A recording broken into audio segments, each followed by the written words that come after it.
Bienvenidos y bienvenidas al magazine de Biosfera Televisión. Hoy se celebra el Día Mundial contra la Obesidad y para hablar precisamente de la obesidad tenemos con nosotros, pues siempre digo yo, a nuestra dietista y nutricionista de cabecera, Gloria Espino. Gloria, bienvenida, que no te veo desde el año pasado.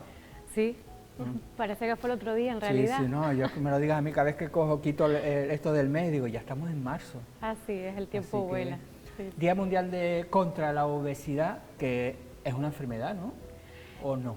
Sí, es una enfermedad, de hecho es una enfermedad crónica que viene de la mano con un acúmulo de grasa en el cuerpo. Entonces hay que ver el por qué se está acumulando esa grasa en el cuerpo. Claro, porque digo yo, claro, si hay que definir qué es la obesidad, también es un poco complicado, ¿o no? No, al final se trata de eso, una enfermedad en la que por el motivo que sea hay factores que son genéticos y otros que vienen influenciados por el ambiente, por la alimentación, el sedentarismo, incluso hay un componente de pobreza y de exclusión social que pueden ir de la mano. Entonces hay que ver qué es lo que ocurre y el problema es que se acumula grasa en el cuerpo. Y esa acumulación de grasa en el cuerpo es la que luego conlleva a riesgos de salud y mayores costes económicos para la seguridad social. Claro, porque a veces cuando dice, es que yo estoy gordo, claro, eso de estoy gordo no tiene nada que ver con obesidad, ¿no? Porque alguien que pese 52 kilos puede decir estoy gordo y tú la ves y dices, no, ¿no? Sí, de hecho hay diferentes formas de valorarlo. Hay una medición que es la que se utiliza de forma clínica estándar a nivel médico y que se lleva utilizando años y que para mí está completamente desactualizada porque se basa en una relación entre peso y altura. Sí, la de siempre, ¿no? Yo mido 1,80, tengo que pesar 70 y pico kilos, ¿no? Claro. Algo era así. Exacto. Entonces, ¿qué ocurre? Que tenemos diferentes componentes en el cuerpo, la parte muscular, la parte de agua y la grasa, evidentemente, junto con hueso y otros componentes más. Entonces, dependiendo de cómo tengamos la distribución de cada componente, vamos a tener un sobrepeso, vamos a tener una obesidad o estamos sanos a nivel de composición corporal. De hecho, eso lo vemos también en consulta. Claro que, por ejemplo, cómo han cambiado los nutricionistas y las dietistas, es lo que ustedes están haciendo, es decir, no hay que hacer una cosa integral. No vale con llegar allí, no es que no, vamos a mirar todo, ¿no? Claro, lo que tenemos que ver es que si es una enfermedad, porque al final es una enfermedad crónica, que viene, mira, aquí tenemos esta imagen que lo podemos explicar muy bien, el famoso IMC, aquí vemos dos personas que pesan lo mismo, tienen la misma altura y por tanto ese famoso IMC les da el mismo número y ambos estarían en obesidad. ¿Las dos personas pesan lo mismo? Esas dos personas pesan lo mismo, miden lo mismo de altura y su IMC les da un grado de obesidad, ya a partir de 30 se considera obesidad. Pero si nos fijamos en los diferentes componentes, como hablábamos de la cantidad de masa grasa que hay en uno y la cantidad de músculo que hay en otro, vemos una gran diferencia. Entonces podemos decir que la persona que es sedentaria, quizás con alguna otra patología o cualquier otro factor, presenta ese aumento de grasa. Y tenemos que ver que ese aumento de grasa, la grasa en el cuerpo no es un simple almacén por un exceso de calorías o por un problema de la ruta metabólica. Ese exceso de grasa es un tejido endocrino y como un tejido endocrino transmite señales al cuerpo. Entonces hay que ver qué está ocurriendo en una persona y en otra y las complicaciones que generan esas rutas. Claro, porque por ejemplo hay jugadores de baloncesto que miden 2,20 metros que pesan, claro, pero tú los ves y es músculo. Sí. Es músculo. Bueno, y alguien que es muy, también a lo mejor va con una ropa y como es alto no parece que está gordo, ¿no? Claro, de hecho en consulta nos Digo, ha llegado... gordo, vamos a ver, yo no sé si decir gordo está bien, pero... Ya, la verdad es que... Estoy hablando de forma para que la gente diga, no, ese vocabulario, ¿no? Sí, mira, a mí por ejemplo el estigmatizar y el encasillar, es verdad que a nivel clínico tenemos que hacerlo de alguna manera y de hecho se está valorando la opción de quitar la palabra de sobrepeso y sobre todo la de obesidad, porque lleva unas connotaciones. Hay veces que nos llegan pacientes... Y ya lo de gordo, pues ni te digo. Y gordo y demás, y además tendemos a fijarnos en esa parte estética. Claro. Y como muchas veces hemos dicho aquí, tú no sabes el problema de salud que tiene esa persona. No sabemos lo que hay detrás de ella, las complicaciones que puede tener. Y de hecho, este acúmulo de grasa se empieza a desarrollar desde la infancia. Si empezamos desde el principio, podemos ver que el desarrollo de ese tejido graso se hace en la infancia, como bien decía. Tenemos que imaginarnos que es como un racimo de uvas. Entonces, en la infancia, ¿qué hacemos? Desarrollar los números de uva. Cuanto más números de uva desarrollo, más tendencia a acumular grasa voy a tener en la edad adulta. ¿Qué ocurre en la edad adulta? Que si he desarrollado muchas uvas en ese racimo, luego esas uvas van a crecer y ahí es donde reside uno de los problemas que podemos tener. Claro, por eso es importante que desde pequeño, primero la alimentación, hacer ejercicio, ¿no? Tener lo que se considera eso, una vida sana, ¿no? Ese uso de móvil que hacemos hoy en día, de tablet, de televisión, de redes sociales, de ver el YouTube, ir en patinete eléctrico, hemos abandonado la comba, el fútbol, claro, la bicicleta. Yo lo he pensado, digo, muchísimos jóvenes... No en niños, en adultos también ya. Sí, pero digo que los chicos ya de 14, 15 años que ya no caminan del parque a la casa, porque van del colegio a la casa, que van también en el patinete, claro, al final, al día no caminan. Y más el tiempo que estamos sentados en el pupitre y todo. Entonces, ¿qué ocurre con todo esto y por qué se dedica un día mundial?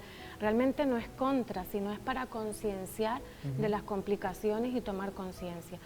Ha ido en aumento, tanto es así que se está considerando ya como una pandemia en el siglo en el que estamos. Entonces hay que poner foco porque lleva de la mano una serie de enfermedades como puede ser una hipertensión, a ver, colesterol. Por ahí que tú nos mandaste una serie de carteles, a ver si lo ponemos por ahí, que tenemos uno también, los de las enfermedades, casi lo vemos un poquito mejor, a ver si nos lo colocan. Decías que es... bueno, hay otro, a ver si... esto es lo que tenemos que hacer para... Bueno, este es el que aquí tenemos. Estamos. Bueno, estos son todas las complicaciones. Que Bueno, montones, y aquí no están nombradas todas, ¿vale? Pero, por ejemplo, mujeres a nivel hormonal, hemos dicho que la grasa actúa como un tejido endocrino, produce hormonas, por tanto señales. En mujeres podemos ver ciclos menstruales y todo lo que va de la mano, alteraciones, apneas del sueño, pero es que además estamos viendo no solamente una alta obesidad infantil, sino que estamos viendo enfermedades en niños que antes eran contadas, diabetes, colesterol, problemas de tensión, niños que ya, esas eran cosas que asociábamos a personas adultas mayores, pero es que lo estamos viendo con niños. Si ya empezamos con patologías que son crónicas para toda la vida, que quizás se pueden mejorar con un cambio, con todos esos factores que se pueden modificar, ambiente, actividad, el dormir. Pero es que además también lo estamos viendo que se relaciona con diferentes tipos de cánceres. Hígados grasos no alcohólicos, ¿vale? Afecciones pulmonares. No alcohólico es decir que una persona que aunque no bebas nada de alcohol, tienes el hígado dañado. Efectivamente, porque una de las grasas que aumenta, especialmente en hombres, es la grasa visceral. Esa grasa que está más internamente, se adhiere a las diferentes vísceras y produce los riesgos de salud. Claro, y si a todo esto añadimos, si después bebes alcohol, si fumas y todo esto, pues claro, ya tienes una bomba de relojería en tu cuerpo. Esos hábitos diarios que comentábamos. La falta de sueño, el estrés prolongado también, cuando tenemos esos ciclos, y esto por ejemplo en personas que trabajan por turno, que trabajan turno de mañana, tarde, noche, cíclicos, incluso personas que se dedican al ámbito sanitario, encontramos muchos problemas que van acompañados, quizás no de obesidad, pero sí de componentes de poder llevar un hábito saludable porque no tienen un ritmo constante. Entonces hay que adaptar al paciente que tenemos delante. Claro, ya hablamos de la artritis y demás, claro, yo siempre digo lo mismo, es que si tú pesas 15 kilos más, es como si todos los días cargaras 3 garrafas de agua en tu cuerpo. Si esos 15 kilos son en forma de grasa, si son en forma de músculo, no. De hecho, el músculo es un tejido activo, como digo yo. El músculo es que te da fuerza. Entonces, en tu cuerpo. De ahí está la importancia de cambiar cómo identificar la obesidad, cómo la llamamos, porque no se trata de peso, quitémonos la idea de peso de la cabeza, no nos va a ayudar. Y de que para adelgazar tengo que hacer dieta, no es suficiente, es un componente multifactorial. Tienen que participar médicos, tienen que participar endocrinos, nosotros como especialistas en la alimentación, los nutricionistas, la parte psicológica también al final merma la autoestima, pueden sufrir bullying, existe también una alta prevalencia de depresión, con lo cual menos voy a hacer o menos apoyo encuentro o tengo herramientas para hacer todos esos cambios de hábitos que necesito, porque cambiando esos hábitos voy a conseguir modificar la parte metabólica e intentar mantenerlo durante el tiempo. Pero como dijimos, si yo desarrollo más células grasas desde la infancia, voy a tener siempre esa tendencia a aumentar Yo, más, por ejemplo, eso que acumular a veces más grasa. que veas a gente que tenía un montón de kilos y de buenas a primeras los ves y que los ves hasta más contentos. Cuando hablas con ellos y tienen la sonrisa, ¿no? Porque claro, ellos han visto que su vida ha cambiado a mejor. Hombre, cosas tan básicas y sencillas del día a día como puede ser agacharte, abrocharte unos zapatos, levantarte del sofá, de Que la hay personas cama. que no lo pueden hacer. Y esos son uno de los cambios que notan y lo comentan en consulta. Y entonces, claro, vas viendo que puedes, empiezas a implementar el deporte, o no deporte, a tener una vida activa, que no es lo mismo tener una vida activa que subir movernos. unas simples escaleras, que hay gente que llega arriba y está totalmente asfixiado y dice, hombre, es subir una escalera de 2 pisos, que tampoco, ¿no? Efectivamente, entonces todos esos cambios, esa movilización también produce señales y cambios en el cuerpo que también afectan al humor. Entonces, bueno, lo que digo, no puede hacer un abordaje de solamente dieta. Que era lo que antes estábamos acostumbrados. Es importante si es el factor principal de esa persona o tiene unos riesgos acompañados de enfermedades que ha ido desarrollando y que se pueden controlar con alimentación. Porque podemos hablar de gente que puede hacer deporte, que puede caminar y tener una enfermedad que tiene sobrepeso, ¿no? Es decir, que puede decir, mira, es que yo cumplo todo, ¿no? Sí. Entonces, claro, es una enfermedad y hay que tratarla de otra forma. Hay que verlo, sobre todo porque además es un círculo vicioso lo que ocurre también en esta enfermedad. Y es que ese aumento de tejido graso, tenemos en el cuerpo las señales de hambre y saciedad, que te dice, ya estoy lleno, paramos de comer. ¿Qué ocurre? Tenemos la leptina, hemos dicho que es un tejido hormonal que produce hormonas. Esa leptina se produce en la grasa para decirnos que ya estamos llenos. Personas con mayor cantidad de grasa tienen mayor cantidad de esa leptina que te dicen que estoy lleno. ¿Qué ocurre? Que esa leptina no llega bien esa señal al cerebro y entonces aumenta más la grelina, que es otra hormona que se produce en el estómago, que es la que me dice la que tengo hambre, y esa sí llega. Entonces es un círculo vicioso en el que tengo esa señal de que estoy lleno, de que tengo que parar de comer o de ese hambre constante que se produce por ese acúmulo de grasa. Y ahora podrá decir la gente, pero si ya tengo una pastilla de estas que se están vendiendo, que eso ya es el milagro. No, como hemos dicho, no hay milagros, y de hecho los propios fármacos, ahora se ha puesto de moda, y de hecho estos fármacos salieron al principio porque se daban en personas que eran con obesidad, es decir, ese famoso IMC por encima de 30, y que tenían diabetes. ¿Por qué? Porque se veía que se controlaba muy bien el azúcar en estos pacientes y además se conseguía bajar de peso. ¿Qué ocurre? Que fue un milagro y se empezó a recetar a todo el mundo, y esas personas que de verdad necesitaban el fármaco se quedaron, y eso que estaban en ese momento subvencionados, se quedaron sin el tratamiento. Entonces ahora han sacado diferentes líneas. Todos ellos te dicen que sin un cambio de estilo de vida, sin unos buenos hábitos, sin un cambio en la alimentación, sin tener en cuenta que hayan otras complicaciones detrás, no va a ser milagro, te lo va a producir en ese momento que estás con ellos. Una vez que dejes de tomar eso, vuelves otra vez a engordar y a lo mejor después no se sabe, evidentemente... Y sobre todo en caso de que no hayas hecho todo el cambio detrás. Entonces no me vale con tomar un tratamiento, eso es poner un parche. Hay que trabajar con el paciente, la parte emocional, la parte de alimentación, la parte de actividad física. Teníamos otro ahí grande que tú nos mandaste, a ver si... Que tiene un montón de letras, que yo creo que... Vale, sí, que se ve... Bueno, eso es un poquito lo que engloba, porque al final, claro, hay... Mira, como decíamos al principio, ¿no? Venimos de Verde Esperanza y por supuesto que hay esperanza. Todo lo que has estado hablando, ¿no? Sí, hay una parte principal del tratamiento, ¿vale? Que es el tratamiento médico y nutricional, acompañado de actividad física y ejercicio y un cambio a una vida activa, que ojo, hemos dicho que no es lo mismo, y hacer una intervención multidisciplinar con las necesidades del paciente. No todos tienen lo mismo y tenemos que saber el paciente que tenemos delante. Aquí lo que más se pone, no hay excusa. Claro, se trata de fomentar una alimentación saludable. El problema es que a veces tenemos unos ambientes que se llaman obesigénicos, que tenemos complicaciones y nos encontramos que el paciente quiere y viene a consulta, pero el entorno no le apoya. Si tú llegas a tu casa y estás comiendo pizza, nadie hace deporte y tú vas a comer y la comida está ahí, es complicado. Y no cambiamos. De hecho hay bueno, para no desviarnos un poquito del tema, entonces se trata de fomentar.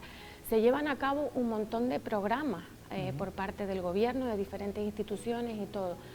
Para mí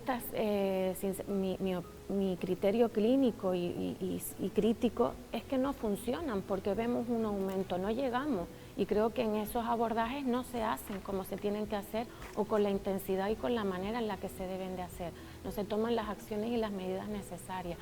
Y en la imagen, perdón, que nos desviamos un poquito del tema, al final se habla de esos tratamientos que estábamos hablando ahora.